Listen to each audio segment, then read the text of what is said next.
Single dad dragged a woman out of a car wreck, unaware she was his late wife's sister and a millionaire.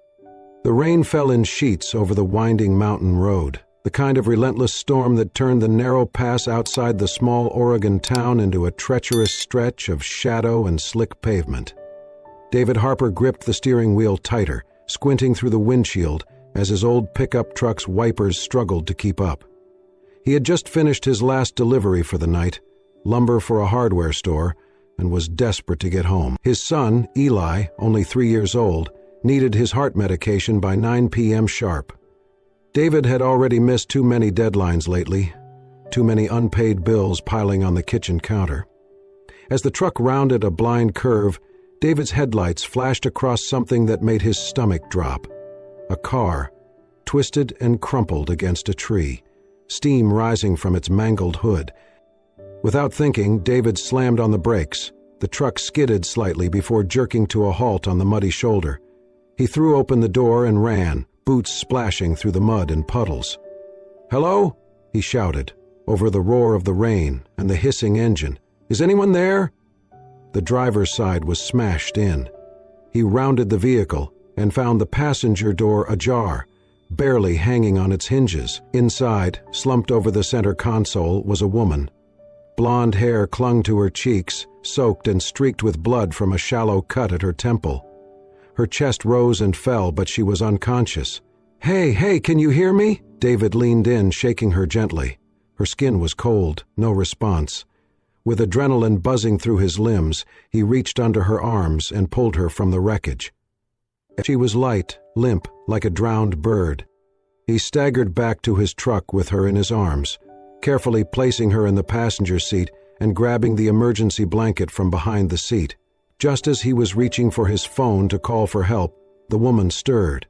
Her head tilted slightly, her lips parting in a hoarse whisper. "Claire." David froze. Her voice, that name. He turned to look at her, and for a moment, everything in the world seemed to hold its breath. She blinked up at him through the rain-streaked glass, dazed but alive, and David felt his heart drop into his stomach. It was not possible. It could not be. The curve of her jaw, the delicate arch of her eyebrows, her nose, even the faint dimple that appeared when her lips moved again. "Claire," she whispered once more, eyes fluttering shut. David stared at her, unmoving, his breath caught in his throat. Because the face he saw, it was the face of his wife. But his wife, Lily, had died 2 years ago, and yet this woman, this stranger, she looked almost identical. Not exactly. Her hair was longer, and her voice had a huskier edge, but the resemblance was undeniable. A shiver ran through him that had nothing to do with the cold. He sat there, soaked to the bone, staring at her while the storm raged on outside.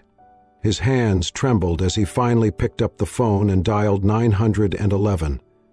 "Yes, I have a car accident victim. She is alive but unconscious. We are about 10 miles east of Millridge, just off the main pass. Please send an ambulance." After hanging up, he looked at the woman again. Claire. "Who are you?" he thought. "And why do you have my wife's eyes?" He did not realize he was still staring until her hand twitched beneath the blanket. His fingers reached instinctively to adjust it, tucking it beneath her chin. The road outside had emptied.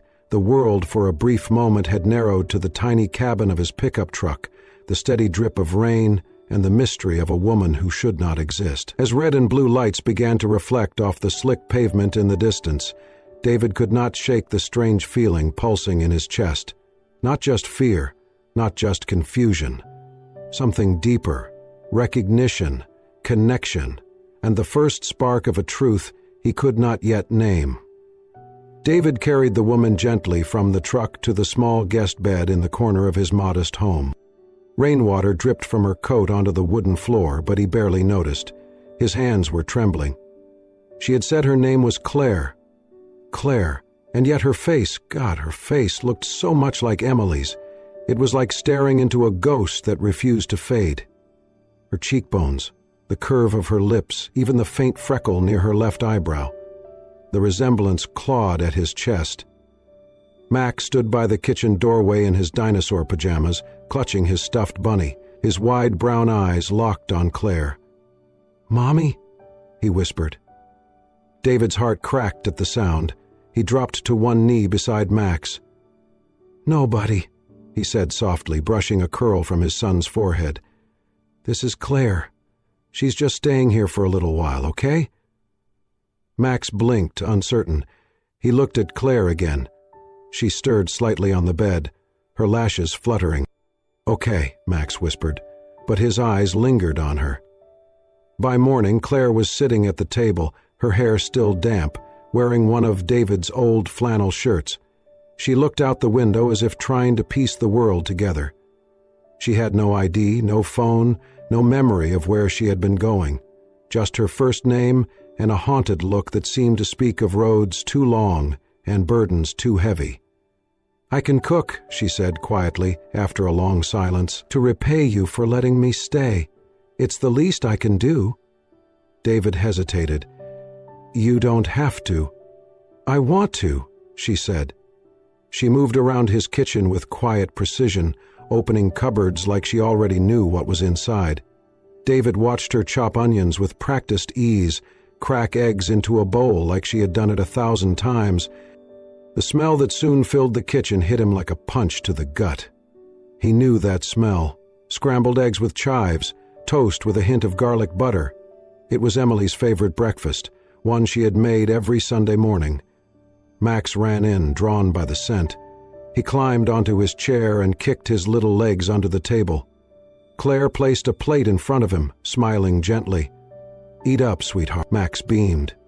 "Thank you, Mommy." Claire froze. David held his breath. Then she sat down beside the boy, her smile faltering but not disappearing. "You're welcome, Max." Later that night, Max had a nightmare. David rushed in to find the boy sobbing, clutching his chest. Claire was already there, kneeling beside the bed, wrapping Max in her arms and whispering, "It's okay, baby. I'm here. I'm here." "Don't go," Max cried. "Please, Mommy, don't go." Claire looked up at David then, her eyes wide and wet. She rocked Max gently, smoothing his hair, and whispered the same words again. "I'm here. I promise." David stood frozen at the door, the past and present tangled around his throat. In the dim nightlight, Claire's face looked like a memory he had never truly let go of. He turned away before the tears came. The next morning, Claire sat by the window again, Max asleep in her lap. Her hand rested on the boy's back protectively, and her face carried the softness of someone who had found something she never knew she needed. "I should leave soon," she said when David entered the room. "You can stay," he replied too quickly. Then, more carefully, "at least until we figure out where you belong." Claire looked down at Max. "I think part of me already knows." It had been 2 weeks since the accident, and Claire had not left, not really. She went with David to the grocery store, to the pharmacy, to pick up Max's medication, even to the town diner, where she insisted on helping with breakfast prep in exchange for fresh eggs. But every evening she returned with them to the little house on the edge of the hills, and every morning she woke with Max curled into her side, as if he had known her his whole life. David watched this slow, blooming connection with a strange ache in his chest. He had stopped correcting Max when the boy called her Mommy. Claire never encouraged it, but she did not reject it either. There was something in the way she looked at Max, protective, tender, that made David's chest tighten. And then there was her laugh. It had happened one afternoon when Max spilled juice on her lap and burst into tears. Claire scooped him up, spinning him in the air as she laughed, a sound so full of life and light that David had to look away. Emily had laughed like that, not all the time, but enough for the memory to echo now, uninvited. At night, David sat on the porch while Claire cleaned up inside. He would light a cigarette he rarely smoked, stare at the stars he could barely see through the trees, and tell himself this was temporary, just a woman in need, a child who had filled a hole too big to speak of. But it was not that simple anymore. The way Claire smiled when Max brought her wildflowers. The way she made soup when David coughed once too many times. The way she tucked a blanket around him when he dozed off on the couch after work. These were not the gestures of a guest. They were the quiet rituals of someone who had always belonged. One evening at the grocery store, it happened. Claire was near the produce section when a man approached her. Tall, well-dressed, European. David hung back instinctively. They spoke briefly, Claire startled, then guarded, but what struck David was the language, French, fluid and precise. She turned away quickly, brushing past the man with a cool nod and returning to David with apples in hand and a faint smile on her lips. He said nothing on the drive home, but something shifted. Later that night, he could not sleep. Max was out cold in Claire's lap, both of them curled up on the couch. Claire's hand rested lightly on Max's back, her chin tilted toward her chest. Her breath was steady, calm. David walked past them into his bedroom. He opened the drawer of his nightstand and pulled out the old photo album he had not touched in a year. He flipped to the picture he always stopped at. Emily in the kitchen, holding Max when he was just a baby. Her blonde hair was pulled back. She wore a pale blue sundress. Her smile was wide and real. He looked back into the living room. Claire shifted in her sleep, her head now resting on Max's shoulder. David brought the photo to the doorway and held it up, his hands trembling. The resemblance was uncanny. It was not just the face. It was the way she tilted her head when she listened, the way her nose crinkled when she smiled. He lowered the photo slowly. The air felt heavier. David walked back to the kitchen table and sat down, the photo resting before him. "Who are you really, Claire? And why does my heart ache when you are near?" The evening was quiet, the kind of stillness that settled only after a long day and an early snowfall. Inside the house, the fire crackled softly, casting a warm glow across the living room. Max had finally fallen asleep, tucked under a blanket on the couch with his stuffed elephant clutched in one small hand. David sat at the kitchen table, a framed photo in his hand. Claire entered quietly, drying her hands on a towel. She paused when she saw him, sensing the weight in the air. "Claire," David said, his voice low. "There's something I need to show you." She walked over slowly. He turned the photo toward her. In the picture, a smiling blonde woman held a baby in her arms. Her eyes sparkled. Her face was serene. Claire's breath caught in her throat. She stared at the image, her hand trembling as she reached for it.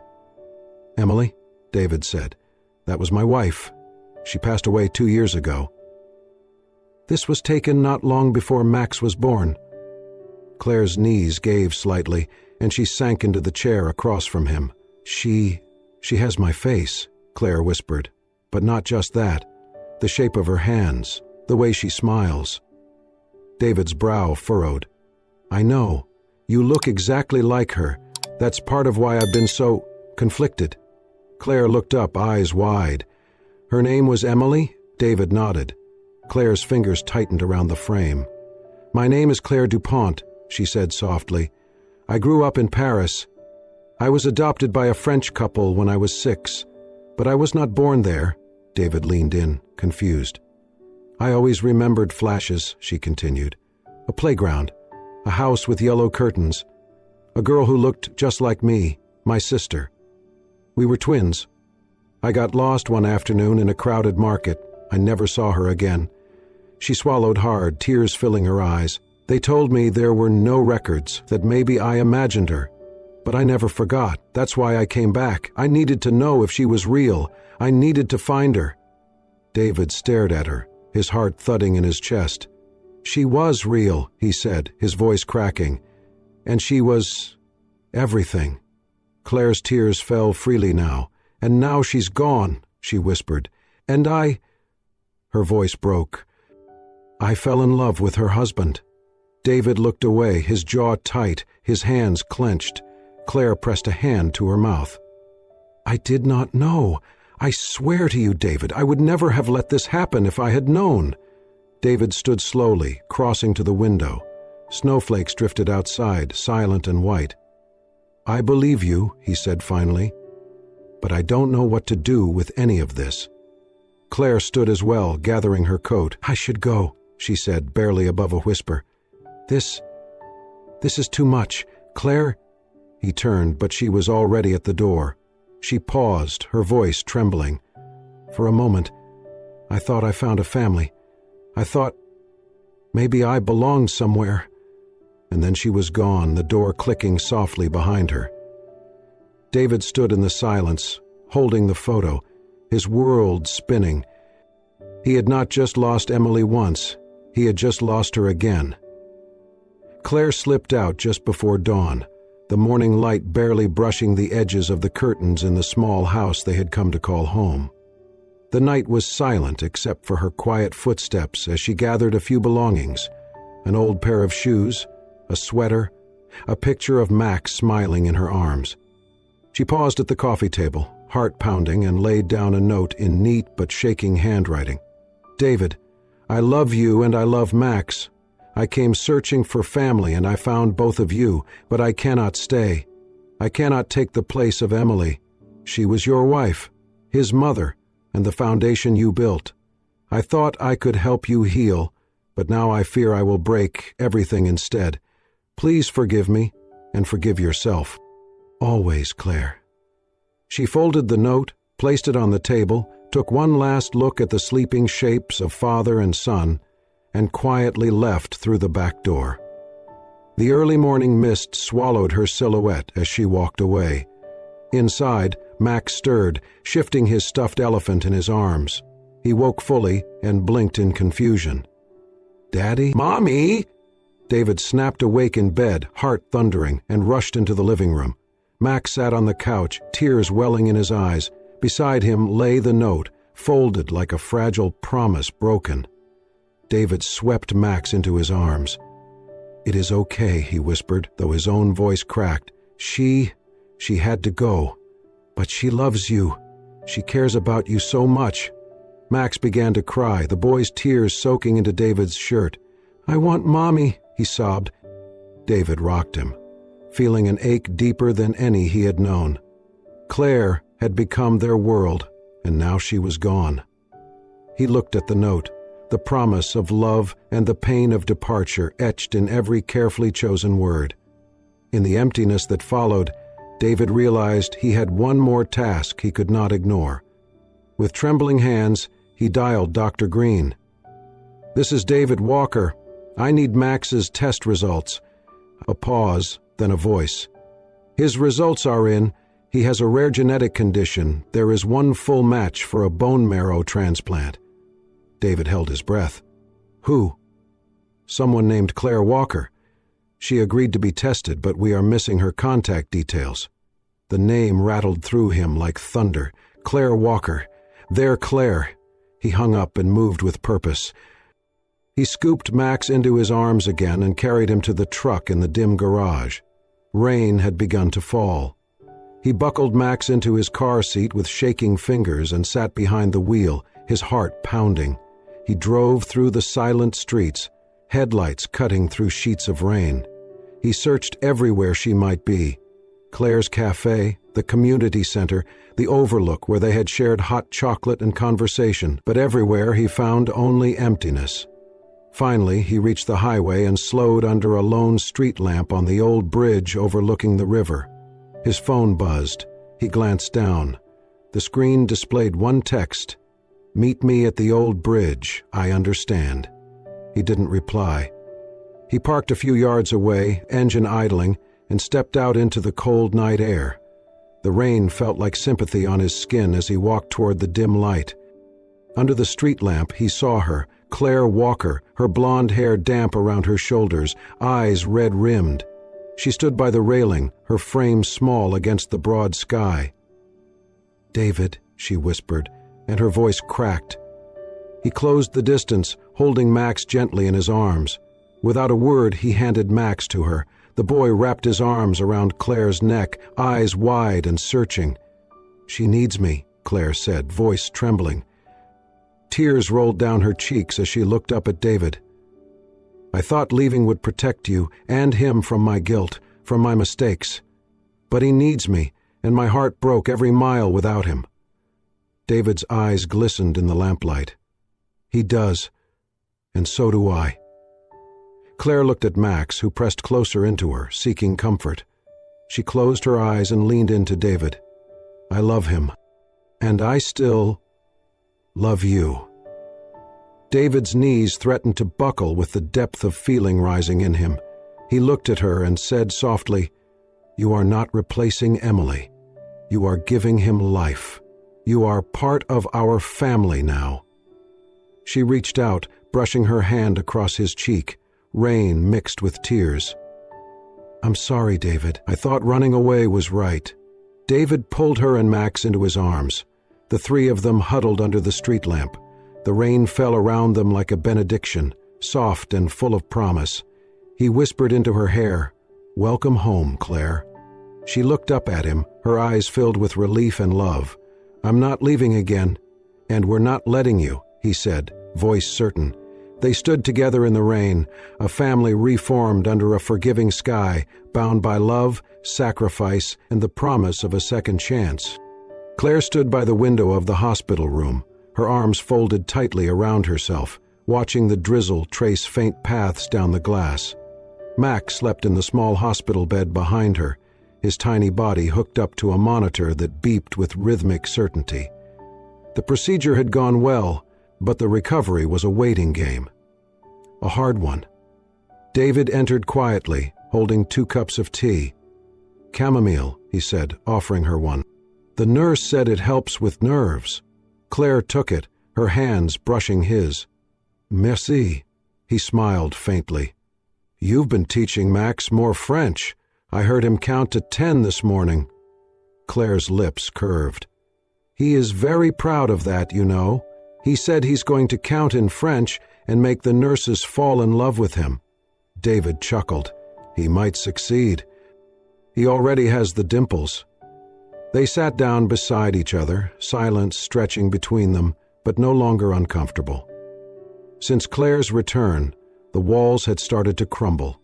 She had not only agreed to the transplant, she had also insisted on covering every cent of the cost, wiring money before the doctors could even finish their explanation. "I could not leave him," she had said when David asked, "not after seeing how much he needed me, how much I needed him." The weeks of Mac's treatment had created a new rhythm. Claire came by each day, reading to him, brushing his hair back from his forehead, singing lullabies in French and English. She brought meals David had long forgotten how to cook, recreated his late wife's recipes with small twists that somehow made them feel new. One night, after Max had finally drifted into a deep sleep, Claire stayed longer than usual. They stood in the kitchen, their hands bumping occasionally as they washed and dried dishes. David watched her carefully. "You've brought life back into this house." Claire looked down.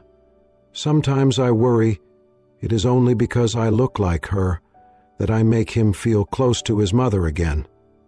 David set the dish aside and turned to her. "It is more than that." Still, something in her eyes remained distant, guarded. Later that evening, Claire stepped out onto the back porch. David followed. The sky was clear, stars faintly visible through the soft Oregon night. She held a small photo in her hands, the picture of Emily David had once shown her. "She had my eyes," Claire said softly, "but hers were always stronger, braver. I was the quiet one, the dreamer." David stepped closer.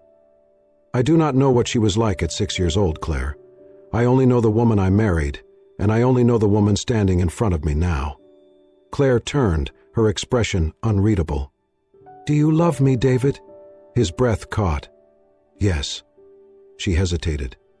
"Do you love me because I look like her, or because I am me?" David reached out and took her hand, pressing it to his chest where his heart beat steady and sure. "I love you because you are Claire, not a reflection, not a shadow. You came into my life when I had forgotten how to feel anything but grief. You brought kindness, warmth, and laughter back into this house. You healed us, not because of who you reminded us of, but because of who you are." Claire's throat tightened. I needed to hear that. He pulled her into his arms, gently. And I needed to say it. They stood there for a long time, wrapped in each other, the sound of the wind rustling the trees around them. Somewhere inside, Max murmured in his sleep. As the moon climbed higher into the sky, Claire looked up at David. "I have always been searching for home," she said. "I think I have finally found it." David kissed her forehead. "Then stay. Build it with us." She nodded, the final pieces of fear melting away. In the quiet night, their future felt closer, warmer, more possible than ever before. The soft crash of waves against the Oregon shore provided the perfect symphony to the late afternoon breeze. Lanterns swayed from driftwood posts, and picnic tables were covered with white cloths and wildflowers. Friends and neighbors from the small town gathered along the beach, barefoot in the sand, laughter echoing between toasts and music. It was a celebration, not of a holiday or a milestone marked on the calendar, but of something far more precious. Max, now weeks into his recovery, ran in circles near the water's edge, squealing with joy as a flock of seagulls scattered into the air. His cheeks were pink, eyes bright. Life had returned to his small body and to his world. Claire stood a few paces back, watching him. She wore a simple white dress that danced around her knees in the wind. Her long blonde hair was loosely braided, the same way she used to wear it as a child. In her hands was a wooden tray of small berry tarts, her signature dessert, the very one she had made the first night David had asked her to cook in his home. That night felt like a lifetime ago. David approached her from behind, his hand gently grazing her back. "He has not stopped smiling all day," he said. Claire smiled. "Neither have I." "Good," David replied softly, "because I have something to ask you." Claire turned, surprised by the sudden seriousness in his tone. David pulled something from his pocket, a small velvet box. Around them, the sounds of the party dimmed, as if the world knew to pause and listen. He opened the box to reveal a simple gold ring, the inside engraved with 3 names. Max, Claire, David. Claire's breath hitched. "I know we can never replace what was lost," David began, his voice steady, though emotion lingered just beneath the surface. "Emily will always be part of me, part of Max. But life has given us a second chance, a chance to build something new, not in her shadow, but with her memory blessing us. Claire, you are not just a part of our story. You have become the heart of it. Will you marry me?"